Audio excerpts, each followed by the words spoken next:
ഈ സമയം last month ഒരു ജസ്റ്റ് ഹോസ്പിറ്റലിൽ നിന്ന് വന്നൊരു ജസ്റ്റ് ഒന്ന് ഹോസ്പിറ്റലിൽ നിന്ന് ഒരു 50 ദിവസം ഒരു പനി കഴിഞ്ഞിട്ടൊന്ന് ഇറങ്ങിയ ഒരു സമയമായിരുന്നു. എന്നിട്ട് ഇപ്പം ഞാൻ നിങ്ങളുടെ മുമ്പിൽ ഇപ്പം നിൽക്കുന്നു.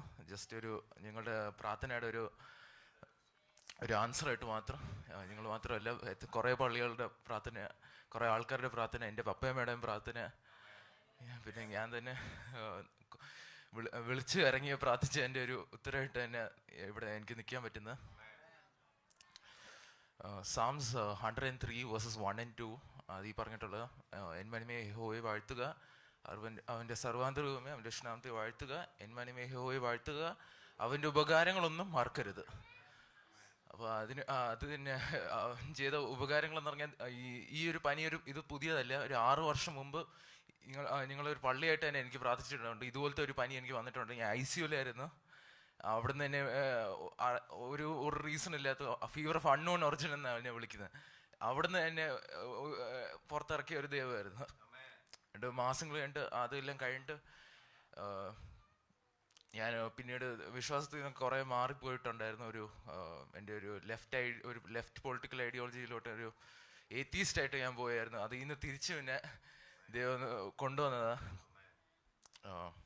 ഈ പനി തുടങ്ങുന്നത് ഫെബ്രുവരി 7th എൻ്റെ ഒരു മിഡ് സെമസ്റ്റർ എക്സാമിൻ്റെ നടുക്കായിരുന്നു. ഒരു 102.5 ഡിഗ്രി ഫീവർ ഉണ്ട് രാവിലെ എണീക്കുമ്പോൾ. പിന്നെ ഒരാഴ്ച നമ്മൾ വീട്ടിൻ്റെ അടുത്തുള്ളൊരു ക്ലിനിക്കിൽ ഇങ്ങനെ കാണിക്കുമായിരുന്നു. പിന്നെ ആ ഡോക്ടർ എന്നെ പറഞ്ഞു, ഇത് വീട്ടിൽ വെച്ചാൽ പറ്റൂല, ഇനി ഹോസ്പിറ്റലിൽ പോകണം. അവിടെ നമ്മൾ ബാപ്റ്റിസ്റ്റ് ഒരു വീടിൻ്റെ അടുത്തുള്ള ഹോസ്പിറ്റലിൽ പോയി ഞാനും പപ്പയമ്മയും ഞാൻ അവിടെ പോയി അഡ്മിറ്റായി. ഒരാഴ്ച അവിടെ ഇരുന്നു. പനിയുണ്ട്, ഷിവറിങ് ഉണ്ട്, ഒരു ഭയങ്കര വിറയലുണ്ടായിരുന്നു. എനിക്ക് നിർത്താൻ പറ്റാത്ത ഒരു വിറയൽ. കാലൊക്കെ ഇങ്ങനെ ഇട്ട് അടിക്കുമായിരുന്നു. ക്ഷീണം വരുന്നവരെ കാലിങ്ങനെ അടിക്കുമായിരുന്നു. പപ്പയമ്മ ഒരു 2-3 ബ്ലാങ്കറ്റൊക്കെ ഇട്ടാലും തണുപ്പ് മാത്രമല്ല, ഒരു ഷിവറിങ് ഉണ്ടായിരുന്നു. അതൊരു വലിയൊരു പ്രശ്നമായിരുന്നു. ആ ബാപ്റ്റിസ്റ്റിൽ പറ്റുന്ന അത്രയും ടെസ്റ്റ് ചെയ്തു. രാത്രി 3 മണിക്ക് വന്നൊരു ബ്ലഡ് ടെസ്റ്റ് എടുക്കും. മുഴുവൻ എല്ലാ ദിവസവും ഡോക്ടേഴ്സ് അങ്ങോട്ടും ഇങ്ങോട്ടും കയറിയ ഡിഫറെൻറ്റ് ഡിപ്പാർട്ട്മെൻറ്റ്സ് വന്ന് നോക്കിയ അവർക്കൊന്നും കണ്ടുപിടിക്കാൻ പറ്റുന്നില്ലായിരുന്നു. അവിടുന്ന് പിന്നെ എൻ്റെ ലെഫ്റ്റ് ലെഗിൻ്റെ അവിടെ ഒരു ലിംഫ് നോഡ് ബയോപ്സി ചെയ്ത ചെറിയൊരു കട്ട് ചെയ്തിട്ട് ലിംഫ് നോഡ്സ് ഒക്കെ എടുത്തു. അത് ടെസ്റ്റ് ചെയ്തു. ട്യൂബർക്ലോസിന് ടെസ്റ്റ് ചെയ്തു, ഡെങ്കു ടെസ്റ്റ് ചെയ്തു, മലേറിയ ടെസ്റ്റ് ചെയ്തു, ടൈഫോയിഡ് ടെസ്റ്റ് ചെയ്തു. ഒന്നുമില്ല, ഒന്നും കിട്ടുന്നില്ല, ഒന്നും കാണാൻ പറ്റുന്നില്ല, എല്ലാം നെഗറ്റീവ് ആയിരുന്നു. അവിടെ ആ ഒരു സമയം വരെ ഞാൻ ഇങ്ങനെ പ്രാർത്ഥിക്കുകയൊന്നും ചെയ്തിട്ടില്ല. ഞാൻ ജസ്റ്റ് ഇങ്ങനെ ഡോക്ടേഴ്സ് എല്ലാം കണ്ടുപിടിക്കുക, ഏതെങ്കിലും ഒരു മരുന്നുണ്ടായിരിക്കുമോ എന്ന് വിചാരിച്ച് തന്നെ അവിടെ ഹോസ്പിറ്റലിൽ കിടക്കായിരുന്നു. ഒന്നും ഇങ്ങനെ പ്രത്യേകിച്ച് ഞാനൊന്നും ആലോചിച്ചില്ല അവിടെ. അവിടുന്ന് പിന്നെ ഒരു 36 hour ഓഫ് ഒരു റിലീഫ് ഉണ്ടായിരുന്നു. പനിയില്ലാതെ ഒരു സുഖമായിട്ട് ഇരിക്കാൻ പറ്റുന്ന സമയമുണ്ട്. അപ്പോൾ ഡോക്ടേഴ്സ് പറഞ്ഞു തിരിച്ച് വീട്ടിൽ പൊയ്ക്കോ. നമ്മൾ കുടുംബമായിട്ട് തിരിച്ച് വീട്ടിൽ പോയി. അന്ന് രാത്രി തന്നെ പിന്നെയും പനി തുടങ്ങി. അടുത്ത ദിവസം ഛർദിലായി. രാത്രി 1 ലിറ്റർ വെള്ളം ഛർദിച്ചു. വെള്ളം ഇത്തിരി ഒരു 100 ml പോലും എനിക്ക് കുടിക്കാൻ പറ്റില്ല. ക്ഷീണിച്ച് ഞാൻ ഡീഹൈഡ്രേറ്റഡ് ആയി. അവിടെ നിന്ന് വേറെ ഫോർട്ടസ് എന്ന് പറയുന്ന ഹോസ്പിറ്റൽ, അവിടെ പപ്പയ്ക്ക് അമ്മയ്ക്ക് അറിയാനുള്ള ഒരു എക്സ്പെർട്ട് ഒരു ഡോക്ടർ ഉണ്ടായിരുന്നു. അവിടെ പോയി അവിടെ ഒന്നുകൂടെ അഡ്മിറ്റായി. വോമിറ്റിംഗ് കൂടി. ഞാൻ രാവിലെ ഉച്ചയ്ക്ക് കഴിക്കുന്ന ഒന്നും ബോഡിയിൽ നിൽക്കാറില്ല. ഇങ്ങനെ ഛർദിലായിരുന്നു. IV കൊടുത്തു. അതിലും ഒരു ക്ഷീണിച്ചൊരു അവസ്ഥയിലായിരുന്നു. ഇത് വെള്ളവും ഫുഡും എൻ്റെ ബോഡി കയറാത്തതുകൊണ്ട് തലവേദന തുടങ്ങി. തലവേദനയായപ്പോൾ രാത്രി ഉറങ്ങാൻ പറ്റുന്നില്ല, ഒട്ടും ഉറക്കം കിട്ടുന്നില്ല. ഒരു ദിവസം രാത്രി ഞാൻ പിന്നെ ദൈവത്തിനോട് ഞാൻ വിളിച്ച് കരങ്ങി. 5 മണി രാവിലെ ഒരു 5 മണി വരെ എനിക്ക് ഉറക്കമില്ല. ഞാൻ പറഞ്ഞു, ദൈവമേ എനിക്ക് 1 മണിക്കൂർ ഉറക്കം എന്താ, എനിക്ക് 1 മണിക്കൂർ ഉറക്കം വേണം, അല്ലെങ്കിൽ ഞാൻ അവിടെ തന്നെ കിടന്നു പോകും, എനിക്കൊന്നും ചെയ്യാൻ പറ്റൂല. ഇനി ദൈവം എനിക്ക് 5 മണിക്കൂർ ഉറക്കം തന്നു. ഡോക്ടേഴ്സ് എല്ലാം 8 മണിക്ക് ഇങ്ങനെ ഒന്ന് പേഷ്യൻറ്റിനെ ചെക്ക് ചെയ്യാൻ പോകുന്നത്. അവർ അന്ന് 10 മണിക്ക് വന്നു. അന്ന് വരെ 5 മണി തൊട്ട് 10 മണി വരെ നല്ല ഉറക്കമായിരുന്നു. ഒരു ഹെവൻലി പീസ് എന്ന് പറയും. ആര് ശരിക്കും അന്ന് ഒരു എക്സ്പീരിയൻസ് ചെയ്തു. അപ്പം തന്നെ ആ തലവേദന, ഞാൻ പ്രാർത്ഥിച്ച് കഴിഞ്ഞിട്ട് ഒരു 2 സെക്കൻഡ് പോലും ഇല്ല, അപ്പം തന്നെ ആ തലവേദന മാറി. ഞാൻ ഉറങ്ങി, കറക്റ്റായിട്ട് ഞാൻ ഉറങ്ങി. അന്ന് കുറേ ശക്തി കിട്ടിയെന്ന്. അവിടെ പിന്നെയും ലിംഫ് നോഡ് ടെസ്റ്റ് ചെയ്തു, എൻ്റെ ബോൺ മാരോ എടുത്തു, അത് ടെസ്റ്റ് ചെയ്തു, എല്ലാം നെഗറ്റീവ് ആയിരുന്നു. അത് കഴിഞ്ഞ് ഡോക്ടേഴ്സ് പറഞ്ഞു ഇൻഫെക്ഷൻ ഒന്നും ഇവിടെ പിടിക്കേണ്ട, വീട്ടിൽ പൊയ്ക്കോ. വീട്ടിൽ പോയി പിന്നെയും പനിയായി, ഷിവറിങ് കൂടി. ഞാൻ ബെഡിൽ നിന്നൊക്കെ തുള്ളുമായിരുന്നു. അതുപോലെയായിരുന്നു. എൻ്റെ കാലൊക്കെ എനിക്ക് ഒരു കൺട്രോളും ഇല്ലായിരുന്നു. അവിടുന്ന് പിന്നെ നമ്മൾ ബാപ്റ്റിസ്റ്റിലോട്ട് പോയി. അവിടെ ഫീവർ മാനേജ്മെൻറ്റ് എന്ന് പറഞ്ഞ് പോയി. അവിടെ കുറച്ച് നാൾ ഒരു 3-4 ദിവസം കിടന്നു. അവിടുന്ന് പിന്നെ CMC വെല്ലൂർ. അപ്പോൾ വെല്ലൂർ എന്ന് പറയുമ്പോൾ ഇന്ത്യയിലൊരു ടോപ്പ് ഹോസ്പിറ്റലാണ്, 3rd best hospital in India. അപ്പോൾ അതിന് സുപ്രീം കോർട്ട് ഓഫ് ഹോസ്പിറ്റൽ എന്ന് വിളിക്കുന്നത്. എന്ന് പറഞ്ഞാൽ ഒട്ടും കണ്ടുപിടിക്കാൻ പറ്റാത്ത കേസ് അവിടെ പോയാൽ അവിടെ സുഖമാവെന്ന് പറഞ്ഞാൽ കുറേ ആൾക്കാർ വിശ്വസിക്കുന്നത്. അതുപോലെയാണ് നമ്മൾ വെല്ലൂരിൽ പോകുന്നത്. വെല്ലൂരിൽ പോകുന്ന വഴിക്കും ഷർദിലുണ്ട്. പക്ഷെ ആ ഒരു ട്രാവലിൻ്റെ സമയത്ത്, ആ രാത്രി ഷർദിലുണ്ടായിരുന്നെങ്കിലും ആ ഒരു ട്രാവലിൻ്റെ സമയത്ത് ദൈവം ഒരു പ്രൊട്ടക്ഷൻ ഉണ്ടായിരുന്നു നമ്മുടെ ഒരു ഫാമിലിയുടെ പുറത്ത്. ഒരു കാറിൽ പോകുമ്പോഴും ഒരു ഷർദിലും ഇല്ല, ഒരു പ്രശ്നവും ഇല്ലാതെ അവിടെ വരെ എത്തി.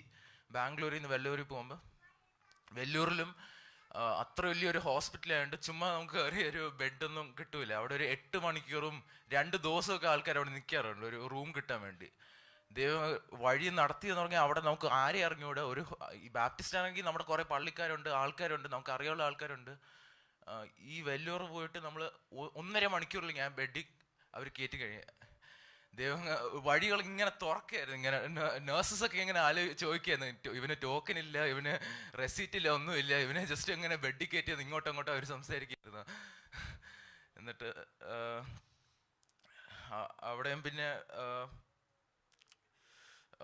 എൻ്റെ വയമ പിന്നെയും കൂടി, 104 ഡിഗ്രി ഫീവറിൽ നിന്ന് പിന്നെയും കൂടി, അല്ലാതെ ക്ഷീണമായി, കുറേ വയമ ഉണ്ടായിരുന്നു. എന്നിട്ടും അവിടെ പിന്നെ ഡോക്ടേഴ്സ് പറഞ്ഞു ഒന്നുകൂടെ നമുക്ക് ബോൺ മാരോ എടുക്കണം, ഒന്നുകൂടെ നമുക്ക് ഇവിടുത്തെ ലിംഫിനോട് ഒന്നുകൂടെ കീറി ഒന്ന് എടുക്കണം. അതിൻ്റെ ഒരു കുറേ പേടിയുണ്ടായിരുന്നു. പക്ഷെ അവർ പിന്നെയും നമ്മളെല്ലാവരും കുടുംബമായിട്ട് ഒന്നുകൂടെ പ്രാർത്ഥിക്കുന്നുണ്ടായിരുന്നു. നമ്മളൊന്ന്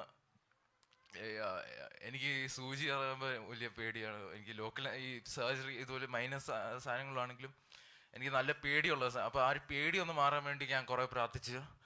ദൈവം ഒരു റിലീഫ് വന്നു. എന്നിട്ട് അത് ടെസ്റ്റ് ചെയ്തു, ഒന്നും കണ്ടില്ല. ആൻഡ് പിന്നെ പതുക്കെ എൻ്റെ ഓർഗൻസ് ഹിറ്റായി തുടങ്ങി. എനിക്ക് ഓക്സിജൻ ഇല്ല, ഒരു രാത്രി എനിക്ക് ബ്രീത്ത് ചെയ്യാൻ പറ്റുന്നില്ല. അപ്പോൾ ഓക്സിജൻ കണക്ട് ചെയ്തു. പതുക്കെ പിന്നെ എൻ്റെ ലിവർ കുറേ എഫക്റ്റഡ് ആയി. അപ്പോൾ നമ്മൾ നോർമലി ഡ്രിപ്പ് ഇവിടെയല്ലേ ഇടുന്നത്, എനിക്കൊരു സെൻട്രൽ വെയിൻ തന്നു ഇവിടെ ആയിട്ട്. എനിക്കൊന്ന് അവിടെ ഒരു ഹോൾ ഉണ്ടെന്ന് തോന്നുന്നു. Anti viral, anti bacterial, anti fungal, viral, ഇതെന്തോ നമ്മുടെ നോർമൽ സലൈൻ 5 എണ്ണം അറ്റ് എ ടൈം ആകുമ്പോൾ പോകുന്നത്. അപ്പോൾ പപ്പ കുറേ കൃഷിയൊക്കെ ചെയ്യാറുള്ളൂ. പപ്പ പറഞ്ഞൊരു ഡ്രിപ്പ് ഇറിഗേഷൻ പോലെ ഇരിപ്പുണ്ടെന്ന്. 5 എണ്ണം ഇങ്ങനെ അറ്റ് എ ടൈം അടിച്ചുകൊണ്ടിരിക്കുന്നത്. അന്ന് രാത്രി പിന്നെ എൻ്റെ വൈറ്റ് ബ്ലഡ് സെൽസ്, നമ്മുടെ ഇമ്മ്യൂണിറ്റിനുള്ള ഒരു സെൽസ് 1000-ലായത്. നോർമൽ ഒരു മനുഷ്യന് 4000 ഉള്ള, എനിക്ക് 1000 ഉണ്ടായിരുന്നുള്ളൂ. അന്ന് രാത്രി ഞാൻ ശരിക്കും ഞാൻ പ്രാർത്ഥിച്ചു, ഒന്ന് കരങ്ങി പോയാൻ പ്രാർത്ഥിച്ചു. ഞാൻ പറഞ്ഞു, ദൈവമേ, എനിക്ക് ഇത്രയും ദിവസമായിട്ട് ഒരു മരുന്നിനും എന്നെ രക്ഷിക്കാൻ പറ്റിയില്ല, ഒരു ഡോക്ടറിനെ എന്നെ രക്ഷിക്കാൻ പറ്റിയില്ല, ഈ മെഡിക്കൽ സയൻസിനെ എന്നെ രക്ഷിക്കാൻ പറ്റിയില്ല. ഈ വെല്ലൂർ എന്ന് പറയുമ്പോൾ എല്ലാത്തിനും ഒരു സൊല്യൂഷൻ ഉള്ള ഒരു സ്ഥലമാണ്. അവിടെ പോയിട്ട് ഡോക്ടേഴ്സിന് അറിയില്ല എന്തോ നടക്കുന്നതെന്ന്. ഞാൻ പറഞ്ഞു, ദൈവത്തിന് മാത്രം, ഇതിൻ്റെ എല്ലാത്തിൻ്റെയും മേളിലുള്ള ഒരു ദൈവത്തിന് മാത്രമേ എന്നെ ഇവിടുന്ന് രക്ഷിക്കാൻ പറ്റുള്ളൂ എന്ന് ഞാൻ പറഞ്ഞു. ഞാൻ കരങ്ങി തന്നെ ഞാൻ പ്രാർത്ഥിച്ചു. ഞാൻ പറഞ്ഞു, ദൈവത്തിന് മാത്രം, എൻ്റെ മേളിലുള്ള എന്നെ സൃഷ്ടിച്ച ഒരു ദൈവത്തിന്. Psalms 136, he has fearfully and wonderfully made you എന്ന്. Before you were born, he knew you in your mother's womb എന്നാണ് ഇരിക്കുന്നത്. അങ്ങനത്തെ ഒരു ദൈവത്തിന് മാത്രമേ നമ്മളെ, അത്ര അറിയാനുള്ള ഒരു അകത്ത് എന്തൊക്കെ നടക്കുന്ന ഒരു അറിയാനുള്ള ദൈവത്തിന് മാത്രമേ രക്ഷിക്കാൻ പറ്റുള്ളൂ എന്ന് ഞാൻ പ്രാർത്ഥിച്ചു. അന്ന് രാവിലെ എണീറ്റു. ഡോക്ടർ വന്ന് പറഞ്ഞു, പപ്പയമ്മ അടുത്ത് പറഞ്ഞു, നിങ്ങളുടെ മോൻ ക്രിട്ടിക്കലാണ്, ICUയിൽ പോകേണ്ടി വരും, അല്ലെങ്കിൽ നിങ്ങളിപ്പോൾ ഒരാഴ്ചക്കല്ലേ വന്ന്, 10 ആഴ്ചയാവും, 10 ദിവസം എടുക്കും, പെട്ടെന്നൊന്നും ഇറങ്ങാൻ പറ്റൂല എന്ന് പറഞ്ഞ്. കുറച്ച് കഴിഞ്ഞിട്ട് ഒരു ബ്ലഡ് ടെസ്റ്റിൻ്റെ റിപ്പോർട്ട് വന്നു കഴിഞ്ഞിട്ട് ഡോക്ടർ പിന്നെയും ഓടി വന്നിട്ട് പറഞ്ഞ്, നമ്മൾ മെഡിസിൻ ഒന്നും മാറ്റിയില്ല, നമ്മൾ ഡോസേജ് ഒന്നും കൂട്ടുകയോ കുറയ്ക്കുകയോ ഒന്നും ചെയ്തില്ല. ഇതാണ് ഡോക്ടർ പറഞ്ഞത്, miraculously his counts have gone up. ആ doctor miraculously your counts have gone up എന്ന് പറഞ്ഞു. 1000 തൊട്ട് 4000 വരെ പോയെന്ന് പറഞ്ഞു, നോർമൽ ലെവൽസിലോട്ട്. എൻ്റെ ഞാൻ ചുമ്മാ ChatGPT എടുത്ത് ചോദിച്ചു എത്ര ദിവസം അവർ എടുക്കുന്നതെന്ന് ഇങ്ങനെ കൗണ്ട്സ് ഒന്ന് കൂടാൻ വേണ്ടി. ChatGPT പറയുന്നത് from few days to few months എന്നാണ്. എന്നിട്ട് അതാണ് ഓവർനൈറ്റ് നടന്നത്. അവിടെ 4000-ന് പിന്നെ 6000-ൽ പോയി, അങ്ങ് കൂടുന്നേ ഉള്ളു. അവിടെ നിന്ന് പിന്നെ വെച്ചടി നമ്മളങ്ങനെ കയറിയേ ഉള്ളൂ, അത്രേ ഉള്ളൂ. ദൈവം ഇങ്ങനെ പൊക്കി ഏറ്റവും താഴത്ത് അവിടെ നിന്ന് ഉയർത്തിയെടുത്ത് ഒരു പാട്ടില്ലേ, ഒന്നുമില്ലായ്മയിൽ നിന്നെ ഉയർത്തി, ഇത്രത്തോളം യഹോവ സഹായിച്ചു, അത്രേ ഉള്ളൂ. കുറച്ച് ദിവസം കഴിഞ്ഞിട്ട് പിന്നെ ദീപാൻറ്റി വന്നു, വലിയപ്പൊക്കെ വന്നു.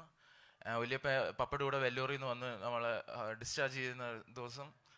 ആൻഡ് ഇങ്ങനെ വലിയപ്പ കുറേ ഇങ്ങനെ സംസാരിക്കുന്നുണ്ട്. നമ്മൾ മനുഷ്യൻ്റെ ശക്തി ഒന്നുമില്ലാന്ന് മനസ്സിലാവുമ്പോഴേ ദൈവത്തിന് ഒരു പാസേജ് കിട്ടുള്ളൂ നമ്മുടെ കൂടെ ഒന്ന് വർക്ക് ചെയ്യുക, ആ ഒരു എക്സ്ട്രാ സ്ട്രെങ്ത് തരാം. എന്നിട്ട് അങ്ങനെ കുറേ നമ്മളിങ്ങനെ സംസാരിച്ച് പിന്നെ പതുക്കെ തിരിച്ച് ബാംഗ്ലൂരിൽ പോയി. എന്നിട്ട് ഒരാഴ്ച എനിക്കൊരു പനിയൊന്നും ഇല്ലായിരുന്നു. കൃപചേച്ചിയൊക്കെ ഉണ്ട്. കൃപചേച്ചി പിന്നെ തിരിച്ചൊക്കെ പോയി കഴിഞ്ഞിട്ട് എക്സാക്ട്ലി ഒരാഴ്ച കഴിയുമെന്ന് തോന്നുന്നു, പിന്നെ ഒരു പനി തുടങ്ങി.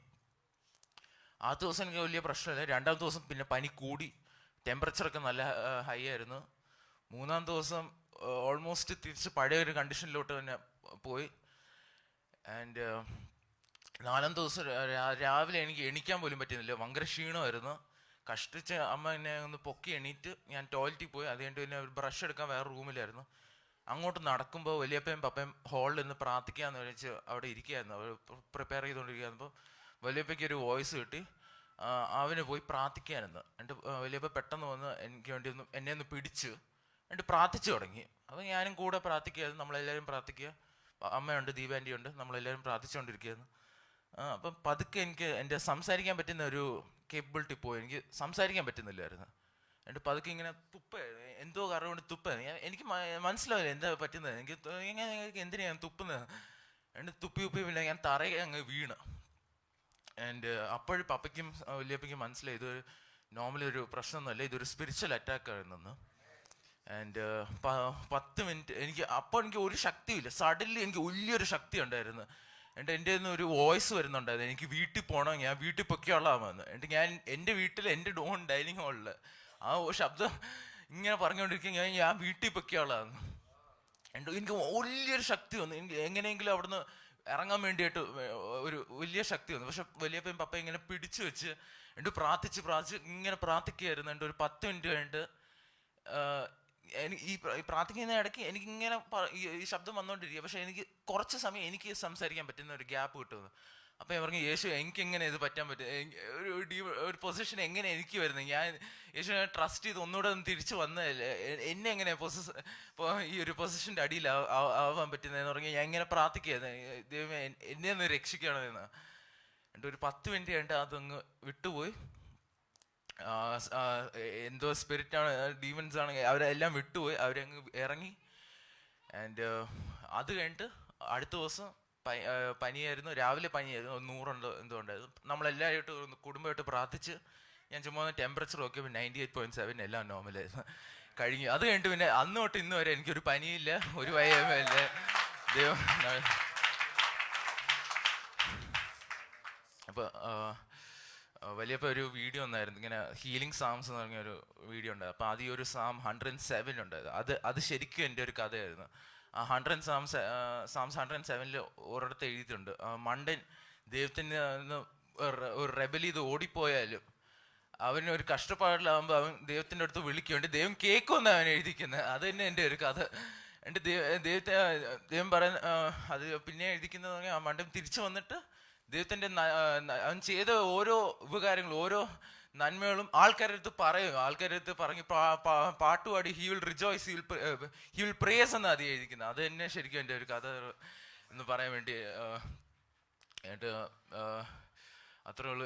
As A church thank you. ഓരോ ആളുടെ അടുത്തും എനിക്ക് ഒരു കടപ്പാടുണ്ടെങ്കിൽ നിങ്ങൾ പ്രാർത്ഥിച്ചതിന്. നിങ്ങൾ മാത്രമല്ല, ബാംഗ്ലൂർ, ഹൈദരാബാദ്, ട്രിവാൻഡ്രം, നോർത്ത് ഇന്ത്യയിൽ വരെ ആൾക്കാർ പ്രാർത്ഥിച്ചിട്ടുണ്ടായിരുന്നു. എനിക്ക് അറിഞ്ഞുകൂടായിരുന്നു, പിന്നീട് എൻ്റെ നെയ്ബേഴ്സൊക്കെ പറഞ്ഞിട്ടുണ്ടായിരുന്നു. അങ്ങനെ ഈ ഒരു പ്രാർത്ഥനയുടെ ഒരു ശക്തി ശരിക്കും ഒരു വലിയൊരു കാര്യം. നമ്മൾ വിചാരിക്കുന്ന എവിടെയോ കിടക്കുന്ന ആർക്കും വേണ്ടി പ്രാർത്ഥിച്ചെന്ന് പറഞ്ഞാൽ, ഒരാൾ പ്രാർത്ഥിച്ചില്ലെന്ന് പറഞ്ഞാൽ ഒന്നും പറ്റൂലെന്ന് പറയും. നമ്മൾ ഒരുമിച്ചൊരു പ്രാർത്ഥിക്കുന്ന എൻ്റെ ഒരു ശക്തി ദൈവം കേൾക്കും. He's a prayer answering God. He's always a prayer answering God. He listens to our cries എന്ന്. അത്രയും മാത്രമേ ഉള്ളൂ. Praise the Lord. ഒരു തിരുത്തുണ്ട്, അച്ചാച്ചൻ പറഞ്ഞ് ഞങ്ങൾ ബാംഗ്ലൂരായിരുന്നല്ല, ദൈവോടെ എത്തിച്ചതാണ് ആ സമയത്ത്. ഓക്കെ, കുറച്ചുകൂടെ വിശദമായിട്ടും ഞങ്ങൾ ഒരു പാരൻസ് കടന്നുപോയ മോൻ്റെ ഒരു അവസ്ഥയിൽ കൂടെ ആയിരുന്നപ്പോൾ ഞങ്ങൾ പാരൻസ് എങ്ങനെ കടന്നുപോയെന്ന് അതിനെക്കുറിച്ചൊന്ന് കുറച്ചുകൂടെ വിശദമായിട്ട്, അല്ലെങ്കിൽ ദൈവം നടത്തിയ വഴികൾ ഓർത്ത് ഒന്നുകൂടെ ഒന്ന് പറയാൻ വേണ്ടി ഞാനിവിടെ നിൽക്കുന്നത്. അപ്പം ഇത് മോൻ്റെ ഇത് ഫെബ്രുവരി 7 തുടങ്ങുന്നത്. പക്ഷേ എൻ്റെ കാര്യത്തിൽ നോക്കുകയാണെങ്കിൽ ഞാൻ വിശ്വാസിയായിരുന്നു, രക്ഷിക്കപ്പെട്ടതാണ്. പക്ഷേ കുറച്ച് ദൈവത്തിൽ നിന്ന് ഇങ്ങനെ അകന്നു പോകുന്ന ഒരു അവസ്ഥയായിരുന്നു. അത് പല പല കാരണങ്ങളുണ്ട്, ജോലിയുടെ തിരക്ക്, മറ്റു പല കാരണങ്ങളുണ്ട്. എല്ലാം എന്ത് പറയുന്ന ലൈം എക്സ്ക്യൂസ് എന്ന് വേണമെങ്കിൽ പറയാം. അപ്പോൾ കഴിഞ്ഞ ഡിസംബറിൽ നമ്മളെല്ലാം ഈ ന്യൂ ഇയർ റെസൊല്യൂഷൻ എടുക്കും. പുതിയ വർഷത്തിൽ ഞാൻ ഇന്നത് ചെയ്യണം. അപ്പം ഞാനും ഇങ്ങനെ വിചാരിച്ചു, ഓക്കെ എന്താണ്, പല പല കാര്യങ്ങൾ മനസ്സിൽ വന്നു. അപ്പം ഒത്തിരി കാര്യങ്ങളുണ്ടായിരുന്നു. ജോലി സംബന്ധമായിട്ടൊരു പുതിയ സർട്ടിഫിക്കേഷൻ എടുക്കണം, ജോലിയിൽ ഉയർച്ചയ്ക്ക്, അത് ഇതെന്ന് പറഞ്ഞ് പല പല കാര്യങ്ങൾ വന്നു. ദൈവത്തോട് കൂടുതൽ അടുക്കണം. അപ്പം അവസാനം ഈ 3-4 കാര്യങ്ങൾ വിചാരിച്ചാൽ കാര്യം നടക്കില്ല. അപ്പോൾ ഒരെണ്ണമെങ്കിലും നമ്മൾ മുറുകി പിടിച്ചാലേ കാര്യം നടക്കും. അപ്പം ഞാൻ അവസാനം വിചാരിച്ചു, ഓക്കെ ദൈവമായിട്ട് കൂടുതൽ അടുക്കണം, അത് ചെയ്തു കഴിഞ്ഞാൽ ബാക്കി എല്ലാം ശരിയായിക്കോളും എന്നെനിക്കൊരു തോന്നലുണ്ടായി. അപ്പം ജനുവരി തൊട്ട് ഞാൻ കൂടുതൽ വചനം വായിക്കാനും ധ്യാനിക്കാനും ഒക്കെ തുടങ്ങി. അപ്പോൾ എനിക്ക് തന്നെ ഒരു ധൈര്യം വന്നു. ഞാൻ കൂടുതൽ അടുക്കുന്ന പോലെ എനിക്ക് തോന്നി. അത് കഴിഞ്ഞപ്പോഴത്തേക്ക് ഫെബ്രുവരി 7 മോന് പനി തുടങ്ങി. കയ്യിൽ നിൽക്കുന്ന ഒരു പനിയല്ല എന്ന് മനസ്സിലായി. അതിൻ്റെ കൂടെ എനിക്ക് ഒരു കാര്യം കൂടെ മനസ്സിലായി, കറക്റ്റ് ട്രാക്കിലാണ് ഞാൻ പോകുന്നതെന്ന്. അതെ, കാരണം ഞാൻ ദൈവത്തോട് അടുക്കുന്നത് കൊണ്ടാണ് ഇത് വന്നതെന്നുള്ള ഒരു പൂർണ്ണ ബോധ്യം എനിക്കുണ്ടായി. അപ്പോൾ അതുകൊണ്ട് തന്നെ ആദ്യം തൊട്ട് എനിക്കൊരു ഭയങ്കര ഒരു കോൺഫിഡൻസ് ആയിരുന്നു, ഇതൊന്നും ഞങ്ങളെ ഏൽക്കാൻ പോകുന്നില്ല. കഷ്ടതയിൽ കൂടെ പോവും, ബുദ്ധിമുട്ടുകളിൽ കൂടെ പോവും, പക്ഷേ അൾട്ടിമേറ്റ് വിക്ടറി ഞങ്ങൾക്കുള്ളതാണ്. അതൊരു ഭയങ്കര ഒരു ധൈര്യം ഞങ്ങൾക്ക് തന്നായിരുന്നു. അത് കാരണം പലരും അവസാനം ഈ ബയോപ്സി അത് എന്നൊക്കെ കേൾക്കുമ്പം പൊതുവെ എല്ലാവരും വിചാരിക്കുന്നത് അങ്ങറ്റമുള്ള രോഗങ്ങളൊക്കെയാണ്. അപ്പോൾ പലതും ഈ കാര്യങ്ങൾ ആൾക്കാർ പറയുകയും ചിലരൊക്കെ വന്ന് പ്രാർത്ഥിക്കുമ്പം കരയുകയാണ്. പക്ഷെ അപ്പോഴും ഞാനും ദൈവം വളരെ സമാധാനത്തോടെ, കാരണം എന്ന് പറഞ്ഞാൽ പലരും സുവിശേഷകരും ആത്മീയമായി അടുത്ത് നിൽക്കുന്നവരൊക്കെ പറയും ദൈവിക സമാധാനം, ദൈവം വചനത്തിലൂടെ സംസാരിച്ചു, സ്വർഗീയ സമാധാനം, ഈ വാക്കുകളൊക്കെ ഞാൻ കേട്ടിട്ടുണ്ട്. പക്ഷേ ആദ്യമായിട്ട് ഇതൊക്കെ അനുഭവിച്ചറിയുന്നത് ഈ കഴിഞ്ഞ 40 ദിവസങ്ങളിലായിരുന്നു. അത് കാരണം പലരും വിളിച്ച് കരയുന്നു, അയ്യോ എങ്ങനെ ഇരിക്കുന്നു എന്നൊക്കെ, പള്ളിയിലുള്ളവരൊക്കെ വിളിച്ച ഫോണിൽ കൂടെ വരെ കരയുകയാണ് അവർ. അപ്പോഴും ഞാനും ദൈവം മാത്രം കൂളായിട്ട് നിൽക്കുക. കാരണം ഞങ്ങൾക്കൊരു ആ ദൈവികമായ സമാധാനം, കാരണം ദൈവം തന്ന ഒരു സമാധാനം, ഒന്നും സംഭവിക്കാൻ പോകുന്നില്ല, ആ ഒരു സമാധാനം മനസ്സിലുള്ളത് കൊണ്ട് ഞങ്ങൾക്ക് ഒന്നും ഉണ്ട്. ചിലപ്പോഴൊക്കെ ഡോക്ടർമാർ വന്ന് ഓരോന്ന്, മനുഷ്യരാണ് നമ്മൾ, ഇത്രയോ നല്ല ദൈവത്തോട് അടുക്കുന്നവരാണെങ്കിൽ പോലും ഡോക്ടർമാർ ചിലപ്പോൾ ഓരോന്നൊക്കെ വന്ന് പറയുമ്പോൾ കുറച്ച് നേരത്തേക്കൊരു വിഷമമൊക്കെ മനസ്സിൽ ഉണ്ടാവും. പക്ഷെ അത് കഴിയുമ്പോൾ പിന്നെയും ദൈവത്തിൻ്റെ സമാധാനം അതിനെ അങ്ങ് ഓവർകം ചെയ്യുകയാണ്. അങ്ങനെ ആ ഒരു സമാധാനത്തോടെ ഞങ്ങൾ കടന്നു പോവുകയായിരുന്നു. അപ്പോൾ ഞങ്ങൾക്ക് ബാംഗ്ലൂരിനെ കുറിച്ച് എത്ര പേർക്ക് അറിയാമെന്ന് അറിഞ്ഞൂടാ, ഇന്ത്യയിലെ ഏറ്റവും ട്രാഫിക് ഉള്ള ഒരു സിറ്റിയാണത്. അപ്പോൾ എൻ്റെ ഓഫീസിലോട്ട് പോകുമ്പോൾ ഒരു ബ്രിഡ്ജ് പണിയടക്കം അവിടെ ഒരു 500 മീറ്റർ ക്രോസ് ചെയ്യാൻ ഒരു 25 മിനിറ്റ് എടുക്കും. പണ്ടൊക്കെ ഞാൻ അവിടെ എത്തുമ്പം പിന്നെയും ട്രാഫിക് ആയല്ലോ എന്ന് ഓർക്കും. പക്ഷേ ഈ ദൈവത്തോട് അടുത്ത് കഴിഞ്ഞപ്പോൾ ഞാൻ വിചാരിച്ചു, ഈ ട്രാഫിക്കിൽ ഒന്നും ചെയ്യാനില്ല, എന്തായാലും AC ഇട്ട് കണ്ണാടിയും പൊക്കി വെച്ചേക്ക്, അവിടെ ഇരുന്ന് അങ്ങ് ദൈവത്തെ പ്രാർത്ഥിച്ചൂടെ, സ്തുതിച്ചൂടെ, ഒരു 25 മിനിറ്റ് എനിക്ക് എക്സ്ട്രാ കിട്ടുകയല്ലേ എന്ന് വിചാരിച്ച് ഞാൻ ഇങ്ങനെ അങ്ങ് പ്രാർത്ഥിക്കുക. അപ്പോൾ അടുത്തിരിക്കുന്നവർ വിചാരിക്കും ഞാൻ ബ്ലൂടൂത്ത് വഴി സംസാരിക്കാൻ, അവരെന്ത് വിചാരിച്ചാലും എനിക്ക് കുഴപ്പമില്ല. അപ്പോൾ ഞാൻ 25 മിനിറ്റ് അങ്ങ് പ്രാർത്ഥിക്കുക, നമുക്കൊരു 25 മിനിറ്റ് എക്സ്ട്രാ കിട്ടി എന്നുള്ള രീതിയിൽ. അങ്ങനെ ഞാൻ ആ സമയവും ദൈവത്തിനോട് കൂടുതൽ അടുക്കുവാൻ, കാറിൽ പോകുമ്പോഴും വചനം കേൾക്കുവാനും അങ്ങനെയൊക്കെ അടുക്കുവാൻ ഒരുപാട് ഇതായി. അപ്പോൾ ഈ പനി തുടങ്ങി മറ്റ് ഇതൊക്കെ നടക്കുമ്പോഴും ദൈവം ഒരു പ്ലാനിൽ കൂടെ കൊണ്ടുപോകുന്നത് പോലെ, പ്രയാസങ്ങളുണ്ട് ഇല്ലെന്നല്ല, എന്നാൽ അതേസമയം ദൈവത്തിൻ്റെ നടത്തിപ്പ്, ഓരോ ചെറിയ കാര്യത്തിൽ വരെ ദൈവത്തിൻ്റെ നടത്തിപ്പ് ഞങ്ങൾക്ക് വ്യക്തമായിട്ട് ഫീൽ ചെയ്യുന്നത്. ചെറിയ ചെറിയ കാര്യങ്ങൾ പോലും ദൈവം ടേക്കൺ കെയർ ആയിരുന്നു. അപ്പോൾ അതിൻ്റെ കൂടെ ഞാനിങ്ങനെ ഉൽപ്പത്തി തൊട്ട് പുറപ്പാട് ഇങ്ങനെ വായിച്ച് വരികയായിരുന്നു. അപ്പം എന്നെ ഭയങ്കരമായിട്ട് സ്ട്രൈക്ക് ചെയ്തൊരു കാര്യം, അതായത് ഈജിപ്തിൽ നിന്ന് മിസ്രൈം ജനങ്ങൾ തിരിച്ചു പോവുകയാണ്. അപ്പം അവർ ഇതിൻ്റെ മുമ്പിലെത്തി, ചെങ്കടലിൻ്റെ മുമ്പിലെത്തി. മാനുഷികമായിട്ട് ചിന്തിക്കുമ്പോൾ ഒന്നുമില്ല, കഴിഞ്ഞു, മുമ്പിൽ ചെങ്കടൽ, പുറകിൽ ഫറവോൻ്റെ സൈന്യം. അപ്പോഴാണ് ദൈവം അത്ഭുതം പ്രവർത്തിക്കുന്നത്, അവർ അതിൽ കൂടെ കടന്നു പോകുന്നത്. അപ്പോൾ ഇത് ഞാൻ പല പ്രാവശ്യം വായിച്ചിട്ടുണ്ട്, സൺഡേ സ്കൂൾ തൊട്ട് ഞാൻ കേൾക്കുന്ന ഒരു കാര്യമാണ്. പക്ഷേ ഈ പ്രാവശ്യം വായിച്ചപ്പോഴാണ് മനസ്സിലായത്, കടന്നു പോവുക മാത്രമല്ല, കുറച്ച് കഴിഞ്ഞ് ഫറവോൻ്റെ സൈന്യം ഈ ചെങ്കടലിലോട്ട് നടുക്കെത്തിയപ്പോഴത്തേക്ക് വെള്ളം ഇങ്ങ് തിരിച്ച് കയറി ഇങ്ങ് വന്നു. അതോടെ പിന്നെ ഫറവോൻ ഇല്ല, അവൻ്റെ സൈന്യം ഇല്ല. അപ്പോൾ മോനി പറഞ്ഞ പോലെ അവന് 3-ാമത്തെ പ്രാവശ്യം അവനിങ്ങനെ ഒരു പ്രയാസം വരുന്നത്, അതായത് നീണ്ടു നിൽക്കുന്ന പനി. ആദ്യം ഒരു 5 വയസ്സുള്ളപ്പം 77 ദിവസം നീണ്ടു നിൽക്കുന്ന ഒരു പനി, അത് കഴിഞ്ഞൊരു 40 ദിവസത്തോളം നീണ്ടു നിൽക്കുന്ന പനി, ഇപ്പോൾ പിന്നെയൊരു അപ്പം ഞാൻ മോനോട് പറയുമായിരുന്നു, മോനെ ഇതിനി ഇല്ല, ഇത് ലാസ്റ്റ് എപ്പിസോഡ് അതിൻ്റെ ഈ പനി. കാരണം ഫറവോൻ്റെ സൈന്യം അവിടെ മുങ്ങി, അതോടെ കഴിഞ്ഞു. അപ്പം ഈ ഒരു പ്രയാസം ഇനി നിൻ്റെ ജീവിതത്തിൽ വരില്ല. ആ ഒരു കോൺഫിഡൻസ് ഞങ്ങൾ പറയുമായിരുന്നു. അതുപോലെ മറ്റെല്ലാ രീതിയിലും, അതായത് നമ്മൾ ശരിക്കും ഒരു പനി വരുമ്പോൾ എല്ലാം പ്രയാസമുള്ളോ കഷ്ടതകളാണെന്നോ, അങ്ങനെയല്ല. കാരണം ഞങ്ങൾ രണ്ടാമത്തെ ഹോസ്പിറ്റലിൽ പോകുമ്പോൾ വീട്ടിൽ നിന്ന് ഒത്തിരി ദൂരെയാണ്. അപ്പം മോൻ പറയുമായിരുന്നു ഇനി നമ്മൾ അവിടെ കാണാൻ ആരും വരില്ല, കാരണം ഒത്തിരി ദൂരെയാണ്, വീട്ടിൽ നിന്ന് ദൂരെയാണ്, പള്ളി ചർച്ചിലുള്ളവർക്കും വരാൻ ബുദ്ധിമുട്ടാണ്, അവരെ വിളിക്കുന്നതെന്ന് ഞങ്ങൾക്കൊരു മടി തോന്നി. പക്ഷേ അവിടെയും ഞങ്ങളുടെ പള്ളിയിലുള്ള മൂപ്പന്മാർ വന്ന് കണ്ട് പ്രാർത്ഥിച്ചു. അതുപോലെ ദേ ഒരു BSF എന്ന് പറയും, ബൈബിൾ സ്റ്റഡി ഫെലോഷിപ്പ് എന്ന് പറഞ്ഞൊരു ഇതിൽ അംഗമാണ്. അപ്പം അവിടുത്തെ ഒരു സിസ്റ്റർ ഈ ഹോസ്പിറ്റലിന് വളരെ അടുത്താണ് താമസിക്കുന്നത്. അവർ വന്ന് കണ്ടിട്ട് പോയി. കുറച്ച് കഴിഞ്ഞ് അവരുടെ വീക്കെൻഡ് അവർ ഭർത്താവുമായിട്ട് വന്നു. പുള്ളിക്കാരൻ അവിടുത്തെ ഒരു വലിയ കമ്പനിയുടെ CTO-യാണ്. അപ്പോൾ പുള്ളി വന്ന് കണ്ടു, സംസാരിച്ചു, എല്ലാം കഴിഞ്ഞ് എന്ത് ചെയ്യണം എന്ന് ചോദിച്ചു. പറഞ്ഞു എഞ്ചിനീയറിങ്. അവ പറഞ്ഞു സെക്കൻഡ് ഇയർ കഴിയുമ്പം പോരെ ഇൻറ്റേൺഷിപ്പ് തരാമെന്ന്. സാറിന് ആർക്കും സെക്കൻഡ് ഇയർ കഴിഞ്ഞ് ഒരിടവും ഇൻറ്റേൺഷിപ്പ് കൊടുക്കില്ല. അപ്പോൾ ഇതിൻ്റെ മധ്യത്തിലും ദൈവം പല രീതിയിലും കരുതുന്ന ഒരു ദൈവം. അതുപോലെ എന്താ പറയുന്നത്, ഞങ്ങൾക്ക് സാറിന് ഞങ്ങളൊരു ചെറിയ ചർച്ച, ഇത്ര ആൾക്കാരുണ്ടോയെന്ന് എനിക്ക് സംശയമാണ്. പക്ഷേ ഒരാൾക്ക് വയ്യെന്ന് പറഞ്ഞു കഴിഞ്ഞാൽ ആ സഹോദരിമാരെല്ലാം കൂടെ അവർ തമ്മിൽ അങ്ങോട്ടും ഇങ്ങോട്ടും കാര്യങ്ങളെല്ലാം ഒരുക്കും. അതായത് ഇന്ന് ആരാ ഫുഡ് കൊടുക്കുന്നത്, നാളെ ആരാ ഫുഡ് കൊടുക്കുന്നത്, അവർ തമ്മിലൊരു ഇതിന് മുമ്പൊരിക്കൽ ഞാൻ ഇതുപോലെ ഞങ്ങളുടെ ഹെഡ് ഓഫീസ് US-ൽ, അപ്പോൾ ഇടയ്ക്കിടയ്ക്ക് ഞാൻ അവിടെ പോകുമായിരുന്നു. അപ്പോൾ അവിടെ മോന് പനി ചെറിയതായിട്ട് തുടങ്ങിയപ്പോഴാണ് ഞാൻ US-ൽ പോകുന്നത്. എൻ്റെ ഒരു കൊളീഗും കൂടെ ഉണ്ട്. അവിടെ എത്തി പറഞ്ഞ് മോനെ അഡ്മിറ്റ് ചെയ്തു. അപ്പോൾ ആ പുള്ളിക്കാരി ചോദിച്ചു അയ്യോ അപ്പോൾ ബിബിനെ തിരിച്ചു പോകണ്ടേ. ഞാൻ പറഞ്ഞു എന്തിനാ, എൻ്റെ സഭക്കാർ മുഴുവൻ അവിടെ ഉണ്ട്. ഒരാൾ വന്ന് തുണി എടുത്തുകൊണ്ട് പോകും, കഴുകി തിരിച്ചു കൊണ്ടുവരും, വേറൊരാൾ കറക്റ്റിന് ഫുഡ് കൊണ്ടുവരും, മറ്റവർ പലരും തയ്യാറെടുത്ത് ചോദിക്കുക പൈസയ്ക്ക് എന്തെങ്കിലും ആവശ്യമുണ്ടോ, കാരണം ബിബിൻ ഇവിടെ ഇല്ലല്ലോ എന്ന്. അങ്ങനെ അത്രയും കരുതുന്ന ഒരു സഭയുടെ പാർട്ടാണ് ഞങ്ങൾ. അപ്പം അതും എല്ലാം ടേക്കൺ കെയർ ആയിരുന്നു. അതുപോലെ മോൻ പറഞ്ഞ പോലെ ഇന്ത്യയിൽ മാത്രമല്ല ലോകത്തിൻ്റെ പല ഭാഗത്തുനിന്ന് ആൾക്കാർ പ്രാർത്ഥിക്കുന്നുണ്ടായിരുന്നു. ഇവിടെ UAE നിന്ന് മാത്രമല്ല മറ്റ് പല ഭാഗത്തുനിന്ന് ആൾക്കാർ പ്രാർത്ഥിക്കുന്നുണ്ടായിരുന്നു. പിന്നെ എല്ലാം ദൈവം കരുതി എന്ന് പറഞ്ഞാൽ ഒരു ദിവസം രാവിലെ ഞാൻ എണീക്കുമ്പോൾ ഒത്തിരി രാത്രിയാണ് വന്നത് ഹോസ്പിറ്റലിൽ നിന്ന്. അടുത്ത ദിവസം രാവിലെ എണീറ്റപ്പോഴാണ് മനസ്സിലാവുന്നത് ബ്രേക്ക്ഫാസ്റ്റിനൊന്നുമില്ല. അപ്പോൾ ദയയുടെ അമ്മയും ഞങ്ങളുടെ കൂടെയാണ് നിൽക്കുന്നത്. എനിക്ക് കുഴപ്പമില്ല, ഓഫീസിൽ പോകുന്ന വഴിക്ക് എന്തെങ്കിലും കഴിച്ചങ്ങ് പോയാൽ മതി. അപ്പോൾ 8:15 മണിയായപ്പം വീട്ടിലൊരു ബെല്ലടിക്കുന്നു. നോക്കിയപ്പോൾ മേളിലുള്ള സഹോദരിയെ അവർ എന്നിട്ട് എൻ്റെ അടുത്ത് പറഞ്ഞു ഒരു പാത്രം കൊണ്ടുവന്ന്. എന്നിട്ട് എൻ്റെ അടുത്ത് പറഞ്ഞു എന്തോന്ന് ചോദിച്ചു. ഞാൻ ചോദിച്ചു. പറഞ്ഞു അത് ദയ പറഞ്ഞിട്ടുണ്ടായിരുന്നു എപ്പോഴെങ്കിലും സാമ്പാർ ഉണ്ടാക്കുകയാണെങ്കിൽ ഇവിടെയും കൂടെ കൊണ്ടുവരണമെന്ന്. അപ്പം ഞാൻ ചോദിച്ചു സാമ്പാർ ഉണ്ടെങ്കിൽ അപ്പോൾ എന്തായാലും ഇഡ്ഡലിയോ ദോശയോ അല്ലയോ ആയിരിക്കും. അപ്പം ഞാൻ ചോദിച്ചു എന്തായിരുന്നു ബ്രേക്ക്ഫാസ്റ്റ്. അപ്പോൾ പറഞ്ഞു ഇഡ്ഡലിയാണ്. ഞാൻ ചോദിച്ചു 3 ഇഡ്ഡലി തരാമോ അമ്മയ്ക്ക് കൊടുക്കാൻ. അപ്പോൾ ചോദിച്ചു ബിബിൻ കഴിച്ചോ. ഞാൻ പറഞ്ഞു ഇല്ല, ഞാൻ വഴിയിൽ നിന്ന് എന്തെങ്കിലും കഴിച്ചോ. നിങ്ങൾക്ക് 2 പേർക്കും ഉള്ളതുണ്ട്, കാരണം എൻ്റെ മോൻ്റെ ബർത്ത്ഡേയാണ്, അപ്പം ഞങ്ങൾ ഉച്ചയ്ക്ക് പുറത്തു പോകാം, അപ്പോൾ കുറച്ച് കഴിച്ചോളൂ. അപ്പം ഞാൻ ചോദിച്ചു ഈ 8:15 മണിക്ക് നിങ്ങളെങ്ങനെ ഇവിടെ ഉള്ള 7:45 നിങ്ങൾ ഇറങ്ങുന്നത്. അത് ഇന്നലെ മോനെ പഠിപ്പിച്ച് കിടന്നപ്പോൾ 1 മണിയായി, ഒത്തിരി ക്ഷീണമായിപ്പോൾ, അതുകൊണ്ട് ഇന്ന് ലീവ് എടുത്തു. ദൈവം കരുതുന്ന വിധങ്ങൾ ഞാൻ പറയുകയാണ്. അത്ര ചെറിയ ചെറിയ കാര്യങ്ങളിൽ പോലും ദൈവം ഞങ്ങളെ കരുതി. പിന്നെ വേറൊരു കാര്യം, ഒരു ദിവസം ഞാൻ ഇതുപോലെ ഈ ട്രാഫിക് കിടക്കുമ്പം ഞാനങ്ങ് ദൈവത്തെ അങ്ങ് സ്തുതിക്കുകയാണ്. ഈ ഒരു 10 മിനിറ്റ് കഴിയുമ്പോൾ ഞാൻ എൻ്റെ മോൻ ആശുപത്രിയിൽ ഇത്രയും കഷ്ടതയിൽ കിടക്കുന്നു, ഞാൻ എങ്ങനെ ദൈവത്തിനെ ഞാൻ സ്തുതിക്കുന്നത്. അപ്പം ദൈവം പിന്നെ എന്നോട് ഒരു ഉള്ളുവിളി പോലെ എന്നോട് പറയുകയാണ് ഇല്ല, ഇന്ന് നീ സ്തുതിക്കേണ്ട ദിവസമാണ്. കാരണം നീ അനുഭവിക്കുന്ന നന്മകൾക്ക്, ഈ പ്രയാസത്തിൻ്റെ ഘട്ടത്തിലും നീ അനുഭവിക്കുന്ന നന്മകൾക്ക് നീ ഇന്ന് സ്തുതിക്കുക മാത്രമോ ചെയ്യുന്നതാണ്. അങ്ങനെ ഞാനങ്ങ് അത്ര ഉച്ചത്തിൽ ദൈവത്തിനെ സ്തുതിക്കുകയാണ്, തന്ന ദൈവത്തിൻ്റെ തന്നെ അനുഗ്രഹങ്ങളെ ഓർത്തിട്ട്.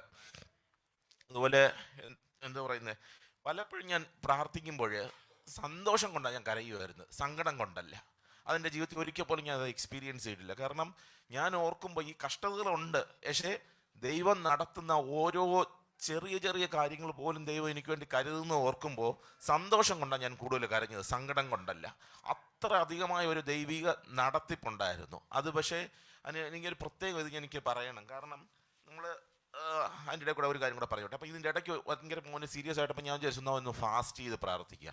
ഫാസ്റ്റ് ചെയ്തപ്പോൾ അടുത്ത ദിവസം ഞാനങ്ങ് കുഴഞ്ഞു പോയി. കാരണം നമ്മൾ ഒന്നാമത് വീക്കാണ്, കാരണം അങ്ങോട്ടും ഇങ്ങോട്ടും ഓട്ടം, അത് മറ്റേ ഭാരങ്ങളെല്ലാം ഉള്ളപ്പോൾ. അപ്പോഴെനിക്കൊരു കാര്യം മനസ്സിലായി. അതായത് ഇംഗ്ലീഷിലൊരു സേയിങ് ഉണ്ട്, അതായത് എൻ്റെ മലയാളം എന്ന് പറയുന്നത് യുദ്ധം അഭ്യസിക്കും. യുദ്ധത്തിന് മുമ്പ് പട്ടാളക്കാർ യുദ്ധം അഭ്യസിക്കും. അപ്പം യുദ്ധം അഭ്യസിക്കുന്ന സമയത്ത് ഏറ്റവും കൂടുതൽ വേർക്കുന്നവൻ യുദ്ധക്കളത്തിൽ പോകുമ്പം ഏറ്റവും കുറച്ചേ അവൻ ബ്ലീഡ് ചെയ്യുള്ളൂ. അപ്പം നമ്മളൊരു കഷ്ടം വരുമ്പോഴല്ല ദൈവത്തോട് അടുക്കേണ്ടത്, അതിന് മുമ്പേ നമ്മൾ തുടങ്ങണം. അപ്പം ഞാൻ അതിന് മുമ്പേ എനിക്ക് ദൈവത്തിൻ്റെ കൃപ കൊണ്ട്, എൻ്റെ കൃപ കൊണ്ടല്ല, ദൈവത്തിൻ്റെ കൃപ കൊണ്ട് 1 മാസം മുമ്പേ എനിക്ക് ദൈവത്തോട് അടുക്കാൻ, യുദ്ധം അഭ്യസിക്കുവാൻ ദൈവം എനിക്ക് അവസരം. അതുകൊണ്ട് യുദ്ധക്കളത്തിൽ എനിക്കധികം പ്രയാസം വന്നില്ല. അപ്പം നമ്മളെല്ലാവരും അത് പ്രത്യേകം നോട്ട് ചെയ്യുക. ഒരു പ്രയാസം വരുമ്പോഴല്ല ദൈവത്തോട് അടുക്കേണ്ടത്, അതിന് മുമ്പേ നമ്മൾ ഓരോ ദിവസവും ഉള്ള നോക്കണം. അല്ലാതെ ആവശ്യം വരുമ്പോൾ മാത്രം ഓടിപ്പോകുന്നതല്ല. അതിൻ്റെ കൂടെ ദൈവം എനിക്ക് തോന്നിപ്പിച്ച ഒരു കാര്യമാണ്, ഒരു കൊച്ചു കുഞ്ഞ്, ഒരു എനിക്ക് എൻ്റെ പിള്ളേരൊക്കെ കൊച്ചായിരുന്നപ്പം ഒരു പട്ടിയെ കണ്ടാലോ എന്തെങ്കിലും വന്നാൽ ഓടി വന്ന് കെട്ടിപ്പിടിക്കും. അപ്പം അവരുടെ ചിന്തയെന്ന് പറഞ്ഞാൽ പപ്പയെ വന്ന് കെട്ടിപ്പിടിച്ചു കഴിഞ്ഞാൽ കാര്യം കഴിഞ്ഞു, എന്താണേലും പ്രശ്നമല്ല, പപ്പ നോക്കിക്കോളും. അപ്പം ദൈവം എന്നോട് പറഞ്ഞതാണ്, നീ എൻ്റെ അടുത്ത് വന്നാൽ മതി, ബാക്കിയെല്ലാം ഞാൻ നോക്കിക്കോളാം. ഒരു കൊച്ചു കുഞ്ഞിനെ പോലെ നീ എൻ്റെ അടുത്ത് വരിക, ബാക്കിയെല്ലാം ഞാൻ കരുതുന്ന ഒരു ദൈവമാണ്. അത്ര അധികം ദൈവം കരുതി. അപ്പോൾ അതുപോലെ ഈ ദൈവദാസന്മാർ പറഞ്ഞിട്ടുണ്ട്, ദൈവം എന്നോട് സംസാരിച്ചു. അപ്പം ഞാൻ വിചാരിക്കും, ദൈവം എങ്ങനെയാണ് സംസാരിക്കുന്നത്? അതും ഈ ഒരു കാലഘട്ടത്തിൽ ഞാൻ വ്യക്തമായിട്ട് മനസ്സിലാക്കി. കാരണം ഞാൻ ഈ പറഞ്ഞ പോലെ പല പല വാക്കുകളിലൂടെ, അപ്പം ഞാൻ ഈ സങ്കീർത്തനം 91 വായിക്കുമ്പം അതിൽ പറയുകയാണ്, നിന്റെ വശത്ത് 1000 പേരും നിന്റെ വശത്ത് 10,000 പേരും, പക്ഷെ അത് നിന്നോട് അടുത്ത് വരികയില്ല. അപ്പം ഞാൻ മോനോട് ഇടയ്ക്കിടയ്ക്ക് പറയും, മോനെ ബയോപ്സി അവർ ചെയ്യും, അവർ രണ്ടാമത് പിന്നെയും കീറും, ബോൺമാരോ ചെയ്യും. ഇതൊക്കെ നല്ല വേദനയുള്ള ടെസ്റ്റുകളാണ്. കാരണം ബോൺമാരോ ഒക്കെ എടുക്കുക എന്ന് പറഞ്ഞാൽ വേദനയുള്ള പലതും നടക്കും. പക്ഷേ അൾട്ടിമേറ്റ് വിക്ടറി, വിജയം നമുക്കുള്ളതാണ്. നീ പ്രാപിച്ചെടുക്കണോ അത്. ഞാൻ പിന്നെയും മോനോട് പറയുമായിരുന്നു, അവസാന വിജയം നമുക്കുള്ളതാണ്. അപ്പോൾ നമ്മളൊരു യുദ്ധക്കളത്തിൽ പോകുമ്പം വിജയിച്ച് നമ്മൾ തിരിച്ചു വരും. ശരീരത്തിൽ ചിലപ്പോൾ കുറച്ച് മുറിവുകളും ഇതൊക്കെ കൊണ്ട പാടുകൾ കാണും, പക്ഷേ അവസാന ജയം അതെന്ന ക്രിസ്തുവിൻ്റെ മക്കൾക്കുള്ളതാണ്. നമ്മൾ പ്രാപിച്ചെടുക്കണോ അത്. അപ്പോൾ അതുപോലെ യെശയ്യാ 43:4, ഇപ്പോൾ ഈ മോൻ പ്രയാസി കൂടെ കിടന്നു പോയപ്പോൾ ഒരു പാസ്റ്റർ പറഞ്ഞാണ്, മോനെ നീ അത് വായിക്കണം, അതിനകത്ത് അതായത് നീ വെള്ളത്തിൽ കൂടെ കിടക്കുമ്പോൾ നീ മുങ്ങിപ്പോവുകയില്ല, തീ കൂടെ കിടക്കുമ്പോൾ ദഹിപ്പിക്കുകയില്ല. അപ്പം ഞാനത് വായിക്കുകയായിരുന്നു. അപ്പം അതിൻ്റെ താഴോട്ട് വരുമ്പോൾ പറയുന്നതെന്ന് പറഞ്ഞാൽ, നീ എനിക്ക് വിലയേറിയവനാകുന്നു. ഞാനൊന്ന് അതൊന്ന് എടുത്തോട്ടെ. 43-ാമത്തെ യെശയ്യാ 43.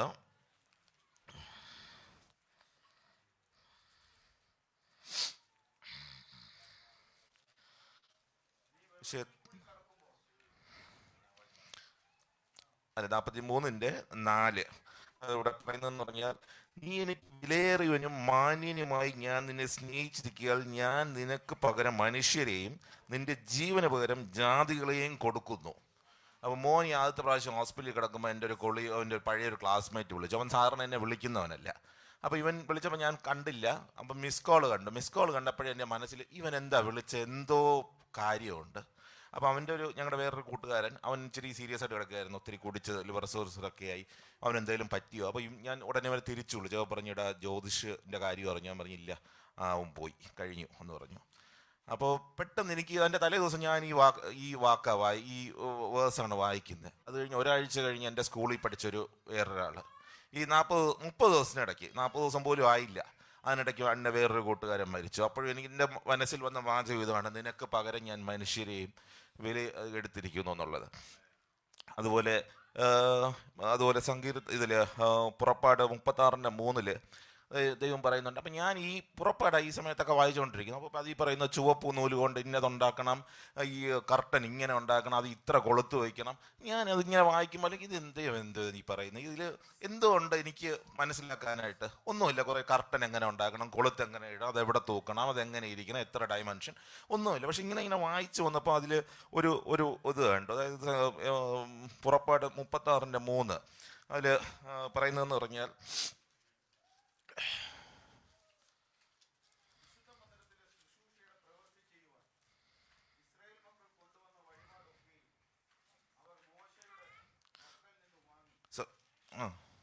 സോറി 36:3 36:3 അതെ.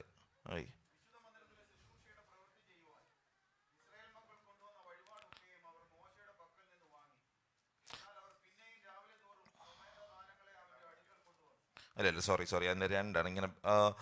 അങ്ങനെ മോശ ബസലേലിനെയും ഒഹൊലിയാബിനെയും യഹോവയുടെ മനസ്സിൽ ഞാൻ നൽകിയിരിക്കുന്ന എല്ലാവരെയും പ്രവൃത്തിയിൽ ചേരുവാൻ മനസ്സിൽ ഉത്സാഹം എല്ലാവരെയും വിളിച്ചു വരുത്തി. അതിന് മുൻപായിട്ട് ഒരെണ്ണം കൂടെ പറയുന്നുണ്ട്, ഞാനത് നോട്ട് ചെയ്തിട്ടില്ല.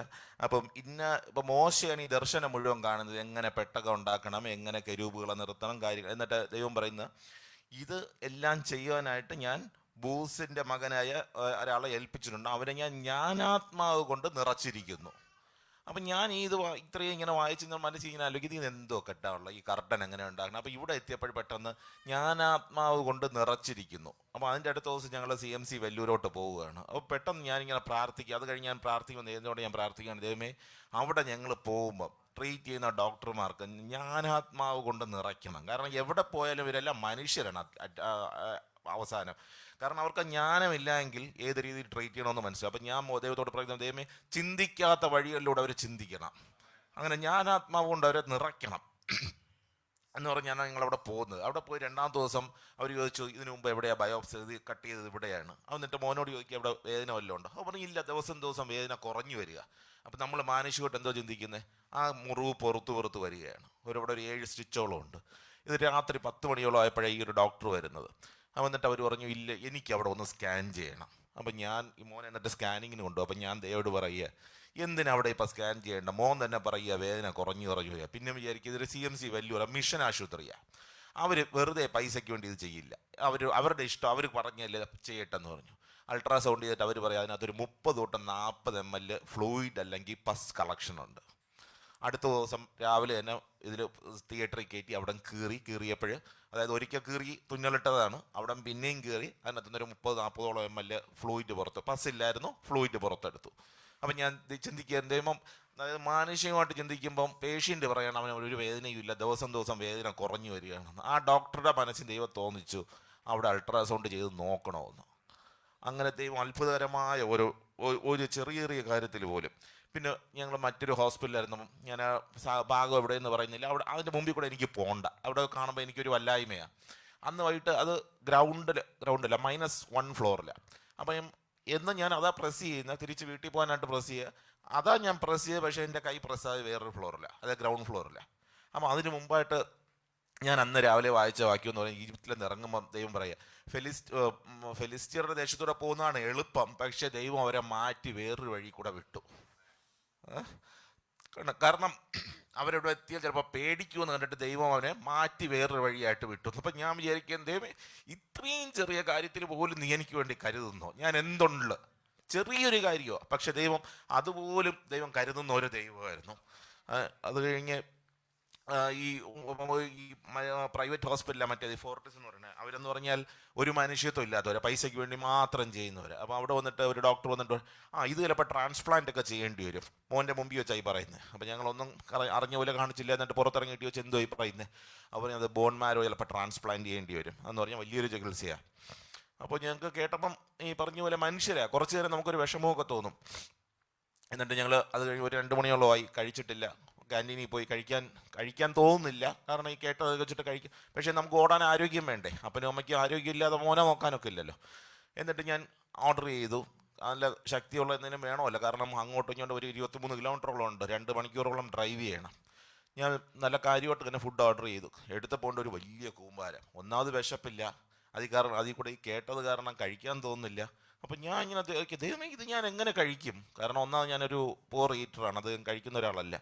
അപ്പം പെട്ടെന്നൊരു വചനം പറയുക, നീ എഴുന്നേറ്റ് കഴിക്കുക. അതിൻ്റെ കോണ്ടക്സ്റ്റ് എന്ന് പറയും, ഈ വാക്യം എനിക്ക് ഓർമ്മയുണ്ട്, ഞാൻ കൊണ്ട് വായിച്ചിട്ടുള്ളതാണ്. നീ എഴുന്നേറ്റ് കഴിക്കുക, ദൈവനോട് പറയുകയാണ്. അപ്പം ഞാൻ എന്നിട്ട് ഞാനിത് കഴിക്കുകയാണ്. കഴിച്ച് മുഴുവൻ ഞാൻ കഴിച്ചു തീർത്തു.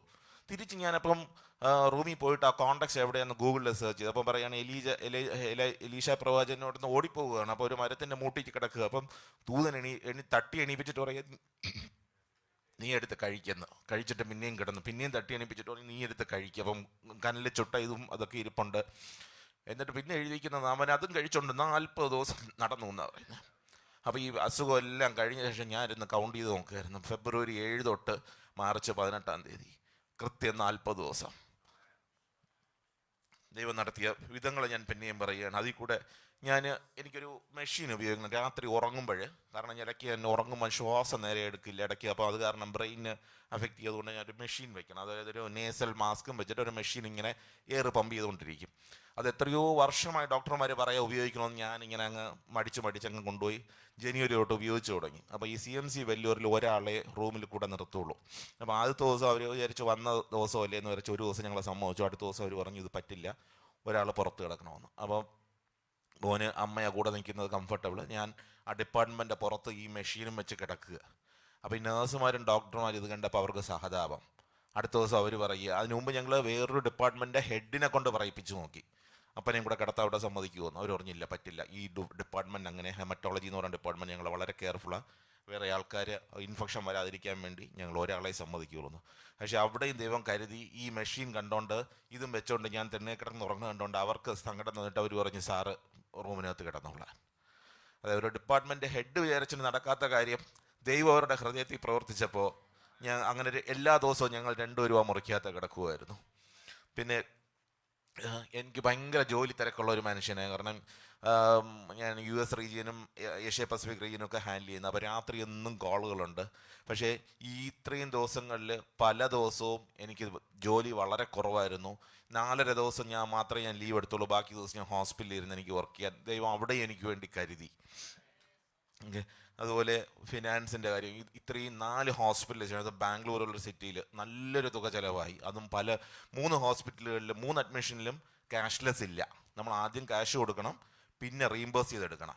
റീംബേഴ്സ്മെൻറ്റ് ഇപ്പോഴും നടക്കുന്നേ ഉള്ളൂ. പക്ഷേ അവിടെയും ദൈവം കരുതി. കാരണം ഓഗസ്റ്റിൽ ഞങ്ങൾക്കൊരു അപ്പാർട്ട്മെൻറ്റ് ഉണ്ടായിരുന്നു, അത് വിൽക്കാമെന്ന് വിചാരിച്ചു.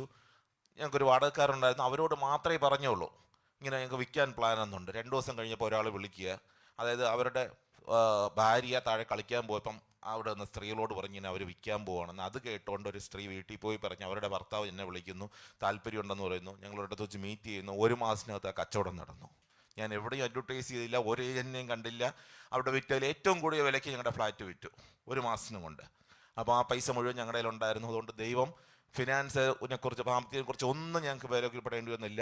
പള്ളിയിലുള്ള പലരും ചോദിച്ചു, ഒത്തിരി ഹോസ്പിറ്റലൈസേഷനിലെ സാമ്പത്തികമായിട്ട് എന്തെങ്കിലും സഹായമാണോ. ചിലർ ഒന്നും ചോദിക്കാതെ തന്നെ ഗൂഗിൾ പേ വഴി ഇങ്ങോട്ട് ട്രാൻസ്ഫറും ചെയ്തു. ഞാനത് തിരിച്ചു കൊടുത്തു. അങ്ങനെ തന്നെ ട്രാൻസ്ഫർ ചെയ്തു. പക്ഷേ അതും ദൈവം കരുതി. അങ്ങനെ ഈ ഓരോ ചെറിയ കാര്യങ്ങളും ദൈവം കരുതിയ ഒരു ദൈവം. അപ്പോൾ ഇതിൽ നിന്നൊക്കെ നമ്മൾ പിന്നെ ഞാനിപ്പോൾ ഈ ഇടയ്ക്ക് വായിക്കുമ്പം ദൈവ പുസ്തകം വരുമ്പോൾ നമ്മൾ എത്രത്തോളം ഫിസിക്കൽ ക്ലെൻലിനെസ്സിനെ കുറിച്ച് പറയാം. ഇന്നതുണ്ടാവുകയാണെങ്കിൽ ഇയാൾ ഇന്നത് ചെയ്യണം. അങ്ങനെ ദൈവം അത്രയും നമ്മുടെ ഫിസിക്കൽ ക്ലെൻലിനെസ്സിനെ കുറിച്ച് പറയുന്നെങ്കിൽ നമ്മൾ എത്രത്തോളം നമ്മുടെ മനസ്സിൽ വിശുദ്ധി വേണം. കാരണം ദൈവം ശുദ്ധിയുള്ള ദൈവമാണ്. അപ്പം നമ്മളും എത്രത്തോളം വിശുദ്ധിയുള്ളവരായിരിക്കണം. ഓക്കെ. പിന്നെ ഞാൻ ഈ പറഞ്ഞതുപോലെ ഞാൻ പഠിച്ച കാര്യങ്ങളൊന്ന് പറയുകയാണ്. നമ്മുടെ ഇത് ഓരോ ദിവസവും നമ്മുടെ പ്രയാസം വരുമ്പോഴില്ല, അതിന് മുമ്പേ നമ്മൾ ദൈവമായിട്ട് അടുക്കണം. ഓരോ നാളും ദൈവത്തോട് നമ്മൾ അടുക്കണം. പിന്നെ എന്നും ദൈവമായിട്ടൊരു ഇത് വേണം. പിന്നെ എന്താണ്,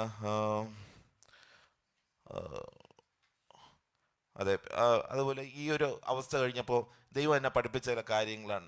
ഞങ്ങളുടെ 2 പേരുടെ സൈഡിലും ചിലരുമായിട്ടൊക്കെ ഒരു അകൽച്ച ഉണ്ടായിരുന്നു, വർഷങ്ങളായിട്ടുള്ള അകൽച്ച. അത് ഞങ്ങളുടെ തെറ്റുകൊണ്ടല്ല, അവരുടെ തെറ്റുകൊണ്ടാണ്. എന്നാൽ പോലും ദൈവം എന്നോട് പറഞ്ഞു, ഇങ്ങനെയല്ല, നീ എന്നോട് അടുത്ത് വരുമ്പോൾ പല കാര്യങ്ങളും നീ മാറണം. ആരുമായിട്ടും ഒരു ഈർഷ്യ പാടില്ല. അപ്പോൾ 2 വർഷം മുമ്പ് ഇവിടെ വന്നപ്പം എൻ്റെ സൈഡിലുള്ള ഒരു കസിനാണ് എന്നോട് പറഞ്ഞു അവരെ വിളിക്കണം. ഞാൻ പറഞ്ഞു ഒരു രക്ഷയില്ല, ഞാനായിട്ട് വിളിക്കില്ല, കാരണം എൻ്റെ തെറ്റല്ല. പക്ഷേ ഇപ്രാവശ്യം ഇങ്ങോട്ട് വരുമ്പോൾ ഞാൻ ദൈവോട് ചോദിച്ചു, നമുക്ക് അവരൊന്ന് പോയി കണ്ടാലോ ഒന്ന്. ദൈവം എന്നോട് പറഞ്ഞു, എൻ്റെ പ്രാർത്ഥന ദൈവം കേട്ടു. എത്രയോ വർഷമായിട്ട് ദൈവം പ്രാർത്ഥിക്കുകയായിരുന്നു. ഇപ്രാവശ്യം ഞങ്ങൾ വിളിച്ചു. അവർ വളരെ പോസിറ്റീവായിട്ട് സംസാരിച്ചു, ഒന്ന് കാണാം, നമുക്കൊന്നിച്ച് ഡിന്നറിന് പോകാമെന്ന് പറഞ്ഞു. ദൈവം പല മേഖലകളിലും എന്നെ മാറ്റി തുടങ്ങി. മറ്റൊരു കാര്യം എന്ന് പറഞ്ഞാൽ ഞാൻ CSIയിൽ നിന്നാണ് വരുന്നത്. അപ്പം ഇപ്പം ഇൻഡിപെൻഡൻറ്റ് ചർച്ചിലാണ് പോകുന്നത്. എന്നാലും ചില അച്ഛന്മാരുണ്ട് കറക്റ്റായിട്ടുള്ള അല്ലാത്തവർ, അവരെക്കുറിച്ചൊക്കെ ഞാൻ കുറ്റം പറയുമായിരുന്നു. പക്ഷെ ദൈവം ഒരു കാര്യം പഠിപ്പിച്ചു എന്നോട്. ഞാൻ പലരെ കുറിച്ചും പറഞ്ഞിട്ടുണ്ട്. അപ്പം ഞാൻ ഇങ്ങനെ ഒരു ധ്യാനിച്ചുകൊണ്ടിരുന്ന ദൈവം എന്നോട് പറയും, എടാ, ദൈവത്തിൻ്റെ കൂടെ നടന്ന ദൂതന്മാർ വീണു പോയിട്ടുണ്ട്, പിന്നെ എത്രത്തോളം മനുഷ്യൻ, വെറും ഒരു മനുഷ്യൻ, അവർ ചിലപ്പോൾ വീണിട്ടുണ്ടാകും. അതിനെക്കുറിച്ച് പറയാൻ നീ ആരാ? ഞാൻ ആരും അല്ല. അപ്പം അങ്ങനത്തെ വർത്താനം നീ അതോടെ ഞാൻ അതിനെക്കുറിച്ചുള്ള ആവശ്യമില്ലാത്ത കമൻറ്റുകൾ, ദൈവത്തിൻ്റെ ദാസന്മാർ എങ്ങനെയുള്ളവരോ ആയിക്കോട്ടെ, അത് ഞാനല്ല നോക്കേണ്ടത്, അത് ദൈവം അവരുമായിട്ടുള്ള കണക്കാണ്. ആ രീതിയിൽ ദൈവം എന്നെ ഇത് ചെയ്തു. പിന്നെ ഇപ്പോൾ ബ്രദർ പറഞ്ഞതുപോലെ വിശ്വാസം എന്ന പരിചയം ഉണ്ടെങ്കിൽ നമുക്ക് തടുക്കാനേ പറ്റുള്ളൂ. പക്ഷേ വചനമെന്ന വാള് അതില്ലെങ്കിൽ നമുക്ക് മുന്നേറാൻ പറ്റില്ല. അത് ദൈവം എന്നെ പഠിപ്പിച്ച ഒരു കാര്യം. വിശ്വാസമുണ്ട്, രക്ഷ എന്ന ഹെൽമറ്റ് ഉണ്ട്, പക്ഷേ ഇതും പിടിച്ചു നിന്ന് അവിടെ നിൽക്കേ ഉള്ളൂ. ആ വചനമെന്ന വാള് കയ്യിലെടുത്ത് വെട്ടി മുന്നേറുമ്പോഴേ നമുക്കൊരു ഉയർച്ച ഉണ്ടാവുള്ളൂ. ആ ഒരു കാലഘട്ടത്തിൽ കൂടെ ഞാൻ പോകുന്നത്. അതിനുവേണ്ടി ഞങ്ങളുടെ പ്രാർത്ഥന വേണം. നിങ്ങൾ ഒത്തിരി പേര് ഞങ്ങൾക്ക് വേണ്ടി പ്രാർത്ഥിച്ചു. പക്ഷെ ഇനി അടുത്ത തലത്തിലേക്ക് ദൈവം എന്നെ കൊണ്ടുപോകാൻ, അതിനുവേണ്ടിയായിരുന്നു ഞങ്ങളിതെല്ലാം കടന്നുപോയത്. അപ്പോൾ ആ വചനമാകുന്ന വാളെടുത്ത് വെട്ടി മുന്നേറാൻ ദൈവം എന്നെ പ്രാർത്ഥനയാക്കുവാൻ തുടർന്ന് നിങ്ങളുടെ പ്രാർത്ഥന ഞങ്ങൾ ആവശ്യപ്പെടുന്നു. നന്ദി.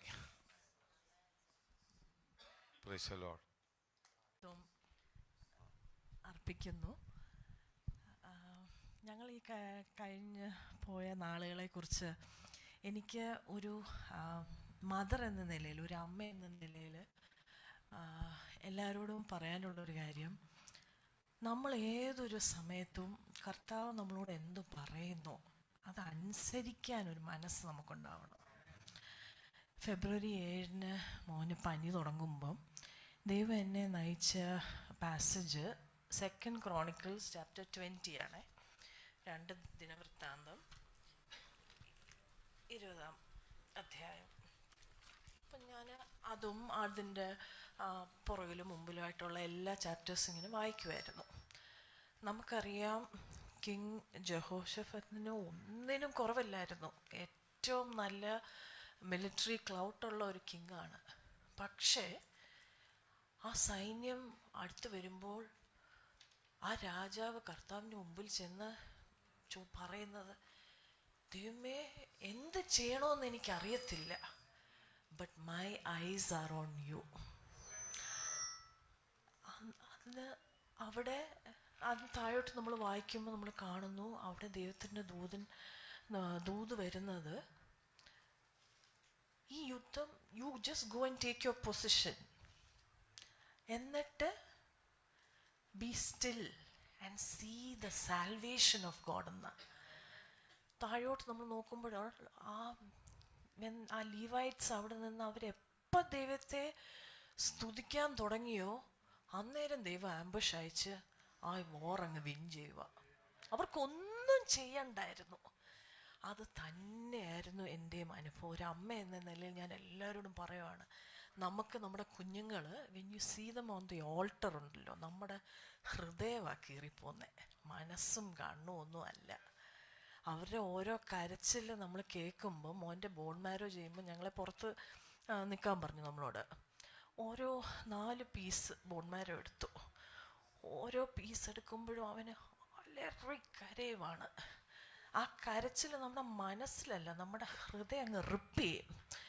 ആ സമയത്തും ഉണ്ടല്ലോ ദൈവം നമ്മളോട് പറയുന്നത്, be still, know that I am God. എന്നോട് ലോകം പറയും ദൈവയ്ക്ക് വട്ടായിരിക്കുമെന്ന്. ആ സമയത്ത് ഞാൻ ദൈവത്തെ സ്തുതിച്ചുകൊണ്ടിരിക്കുമായിരുന്നു. ഞാൻ പറഞ്ഞു, ദൈവമേ ഞങ്ങൾ ഈ കടന്നു പോകുന്ന ഈ സിറ്റുവേഷനായിട്ട് ഞാൻ അങ്ങേ സ്തുതിക്കുന്നു കർത്താവേ. എന്തുവാണെന്ന് എനിക്ക് അറിയണ്ട, ഐ ജസ്റ്റ് നോ ദാറ്റ് ഞാൻ മരണത്തിൻ്റെ കൂരിൽ താഴ്വരയിൽ കൂടി നടന്നാലും നെവർ അലോൺ. അങ്ങയുടെ വടിയും കോലും ഞങ്ങളുടെ കൂടെ ഉണ്ട്, ഞങ്ങളെ ആശ്വസിപ്പിക്കും. അതിൽ കൂടെ തന്നെ ഞങ്ങൾ കടന്നുപോയി. ഹനിയൽ CMC വെല്ലൂരിൽ പോയപ്പം അവിടെ ട്രീറ്റ്മെൻ്റ് അല്ലായിരുന്നു, ലൈഫ് സേവിങ് ആയിരുന്നു. ആ ലൈഫ് സേവിങ്ങിൽ ഡോക്ടേഴ്സ് ഞങ്ങളോട് പറഞ്ഞു, നിങ്ങൾ കറക്റ്റ് സമയത്താണോ വന്നതെന്ന് ഞങ്ങളോട് ചോദിച്ചാൽ ഞങ്ങൾക്കൊന്നും പറയാനില്ല. അവർ ഞങ്ങളോട് പ്രിപ്പയർഡ് ആവാൻ പറയാണ്. അപ്പം ആ ഡോക്ടേഴ്സിനോട് ഞാൻ പറഞ്ഞു, ഡോക്ടറെ നിങ്ങൾക്ക് ദൈവം ജ്ഞാനം നൽകിയിട്ടുണ്ട്, നിങ്ങൾ നിങ്ങളുടെ ബെസ്റ്റ് ചെയ്തു, യു ഡു യുവർ ബെസ്റ്റ്. ഞങ്ങൾ പ്രാർത്ഥിച്ചുകൊണ്ടിരിക്കും, we will continue on our knees. അതുകൊണ്ട് അത്രയും ദിവസങ്ങളിലും ആ വെച്ചാൽ പറഞ്ഞല്ലോ, ആ സമാധാനം മനസ്സിലാവാൻ പറ്റില്ല. അത് തന്നെയാണ് വചനം, A piece that പാസത്ത് all understanding. അത് നമ്മുടെ ഹാർട്ടിനും മൈൻഡിനെയും ഗാർഡ് ചെയ്യുമെന്നാണ് പറഞ്ഞേക്കുന്നത്. അത് ആക്ച്വലി ഞങ്ങളെ ഗാർഡ് ചെയ്തു. ഒരമ്മ എന്ന നിലയിൽ ഞാൻ പറയുകയാണെങ്കിൽ, ഈ കഴിഞ്ഞ അത്രയും ദിവസങ്ങളുണ്ടല്ലോ, ഒരു മനുഷ്യരുടെ മുമ്പിൽ ഞാൻ കരഞ്ഞിട്ടില്ല. ആരും വന്ന് എന്നോട് എന്തു പറയുമ്പോഴും ഞാൻ അവരെ ബലപ്പെടുത്തും, ഞാൻ എൻകറേജ് ചെയ്യും. ഇതിൻ്റെ എല്ലാം മുകളിലാണ് നമ്മുടെ ദൈവം. Let us wait for him to come through. നമ്മുടെ ദൈവത്തിന് എല്ലാ സ്തുതിയും നമുക്ക് അർപ്പിക്കാം. ഞങ്ങൾ വെല്ലൂർ പോകുമ്പോൾ ഞങ്ങളുടെ റൂമിലെ വാക്യം എഴുതിയേക്കുന്നത്, be still and know that I am God. അവൻ മാത്രമാണ് ദൈവം. ഗ്രേറ്റ് ഇസ് ആ God, greatly to be praised. അങ്ങനെയാണ് വചനം നമ്മളോട് പറയുന്നത്. അതുകൊണ്ട് ഇവിടെ ആയിരിക്കുന്ന എല്ലാ അമ്മമാരോട് പ്രത്യേകം എനിക്കൊരു എൻകറേജ്മെൻ്റ് എന്ന് പറഞ്ഞാണല്ലോ, നമ്മുടെ കുഞ്ഞുങ്ങൾക്ക് വേണ്ടി നമ്മൾ മുട്ടിന്മേൽ യാചിക്കണം. അവർ ഇതാകണം, ഈ പഠിത്തം പഠിക്കണം, ഇങ്ങേ അറ്റത്തെ CEO ആവണം, അതൊന്നും അല്ലായിരിക്കണം നമ്മുടെ പ്രാർത്ഥന. Lord, he should be yours. നാളെ അവൻ നിനക്ക് വേണ്ടി നിൽക്കുന്നവനായിരിക്കണം. നിന്റെ വചനം കൊണ്ടുപോകുന്ന മകനായിരിക്കണം, മകളായിരിക്കണം. അത് മാത്രമായിരിക്കണം നമ്മുടെ യാചന. നമ്മളെ ദൈവം കടത്തിവിടുന്ന ഏതൊരവസ്ഥയിലും യഹോവ നമുക്ക് ഈരയാണ്, യഹോവ നമുക്ക് റാഫയാണ്, യഹോവ നമുക്ക് ക്ഷമയാണ്, സമാധാനത്താൽ അവൻ നമ്മെ നിറയ്ക്കും. അവൻ നമ്മുടെ പാറയാണ്. അതിൽ ഞങ്ങൾക്ക് കുടുംബമായിട്ട് ഞങ്ങൾക്ക് അത് അനുഭവിക്കുവാനും അങ്ങോട്ടും ഇങ്ങോട്ടും ആശ്വസിപ്പിക്കാനും ദൈവം ഞങ്ങളെ വിട്ട ഈ ഒരു അവസരത്തിന് ഞാൻ ദൈവത്തിന് നന്ദി പറയുവാണ്. എത്രയോ പേര് എന്നോട് പറയും, how can you say that? ഞാൻ പറയും, ദൈവത്തിൻ്റെ ഉദ്ദേശം എൻ്റെ മകൻ തിരികെ ഇന്ന് അവൻ്റെ പേര് ജീവപുസ്തകത്തിലുണ്ട്. അതിനു വേണ്ടി ഏത് തീ കൂടെ കടന്നു പോയാലും ഞാൻ ദൈവത്തിനെ സ്തുതിക്കത്തേ ഉള്ളൂ. ഒന്നും സംഭവിക്കത്തില്ല. ദൈവത്തിൻ്റെ വാഗ്ദത്തങ്ങൾ ഉവ്വ എന്നും ആമേന്നുമാണ്. അതിൽ യാതൊരു മാറ്റവും ഇല്ല. ഞങ്ങൾ ഇന്നിവിടെ വരുമ്പം ഞങ്ങൾക്ക് ഒരു വീട്ടിലോട്ട് വരുമ്പോലെ, കാരണം ഇവിടെ നിങ്ങൾ ഓരോരുത്തരും ഞങ്ങളെ പ്രാർത്ഥനയിൽ ബലപ്പെടുത്തിയതിന് പറയുവാൻ വാക്കുകളില്ല. സച്ചാച്ചൻ ഞങ്ങളുടെ വീട്ടിൽ വന്നപ്പം സച്ചാച്ചൻ 2 കൊരിന്ത്യർ 1 അധ്യായം ധ്യാനിക്കാൻ എടുത്തപ്പോൾ പറഞ്ഞു, ഇത് നിങ്ങളുടെ ലൈഫ് സ്റ്റോറിയാണ്. പൗലോസ് അപ്പോസ്തലൻ കടന്നു പോകുമ്പോൾ അതിൽ പറയുന്നുണ്ട്, the sentence of death was upon us.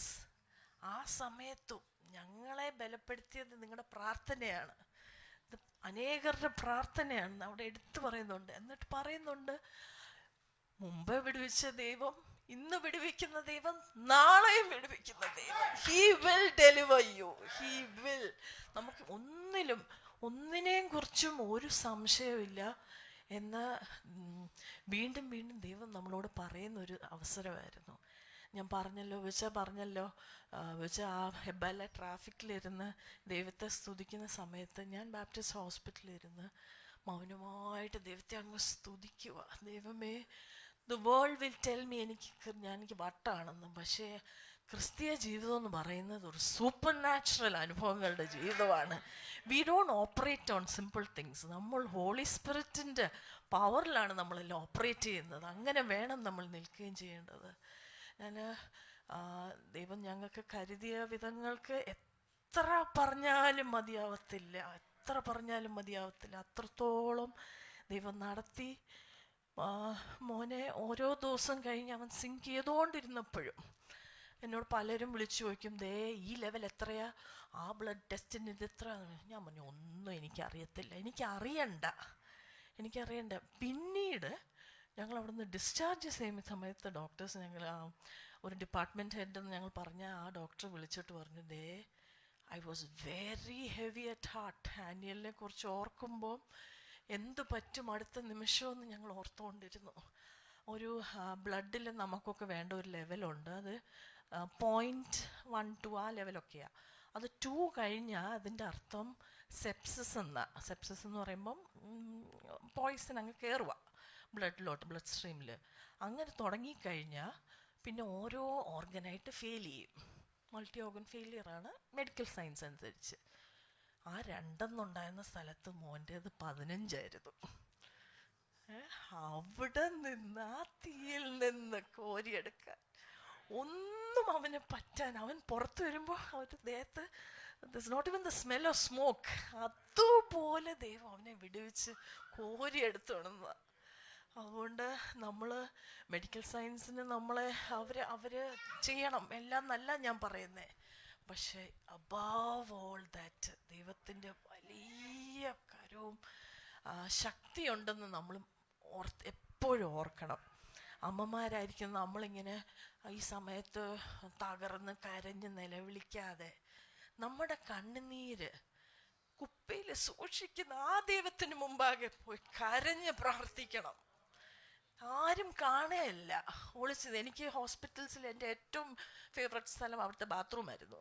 ആ ക്ലോസറ്റ് അങ്ങോട്ട് അടച്ചു വെച്ചിട്ട് അതിൻ്റെ പുറത്തിരുന്ന് ഞാൻ കരഞ്ഞ് പ്രാർത്ഥിക്കും.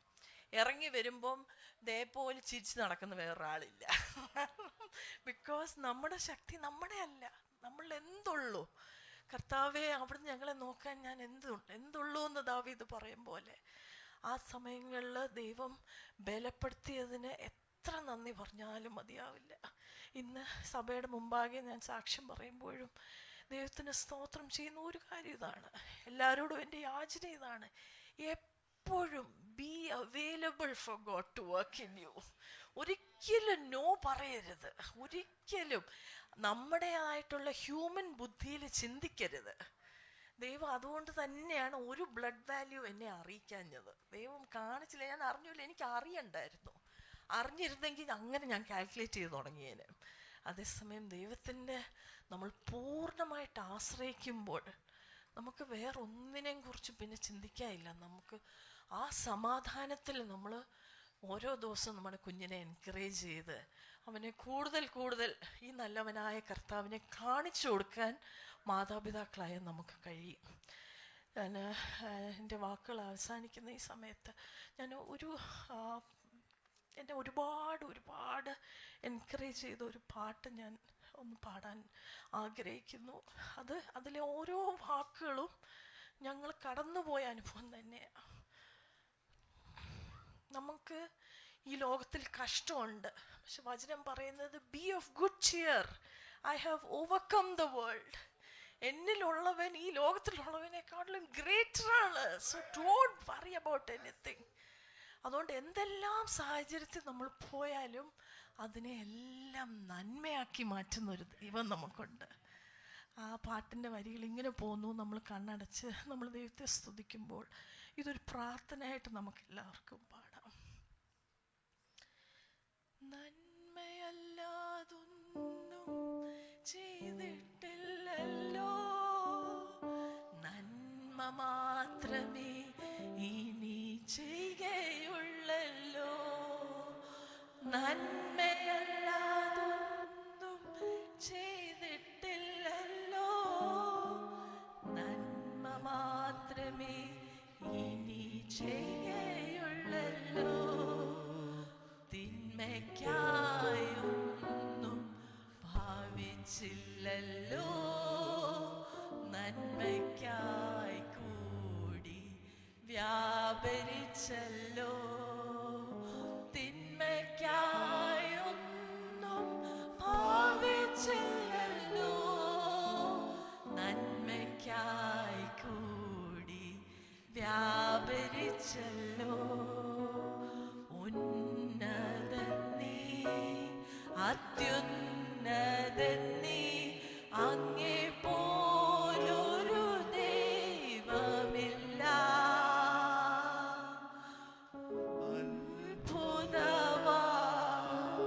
അത്ഭുതവാൻ